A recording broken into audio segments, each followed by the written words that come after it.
Шулук биздин мына 2000-жылдар башында булды бир Казанда пивзавод иштеп келедир. Һәм пивзавод Рамазан айында ауыз ачтырырга акча беребез ди. Бу мәсьәләдә нәрсә эшләргә соң инде? Бу бит инде бер караганда инде ярдәм дә кебек иш инде. Ярдәм дә, беләбез, шушы теге пивзавод акчасына анда нинди дә булса ифтар мәҗлесе үткәрергә, ул бит инде бер зулым, бер нинди дә булса начар әйбер бит инде. Кешенең тоткан уразасын юкка чыгарырга мөмкин. Инде шуннан соң без алмадык бу акчаны. Кирәк түгел. Харам акча нәрсәгә ул? Кешенең тоткан уразасын бетерергә дип.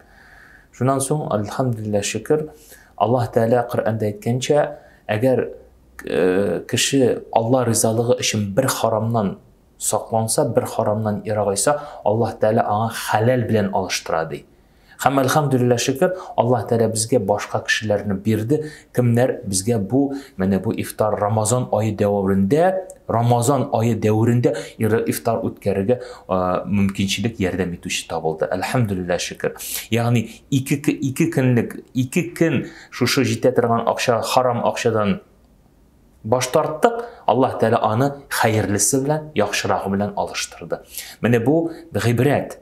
Ягъни Аллаһ Тәала ризалыгы өчен ихлас күңелдән эшләнгән эш Аллаһ Тәала каршында беренчедән кабул була, һәм дә аның дәрәҗәсе бигрәк була иншаллаһ Тәала.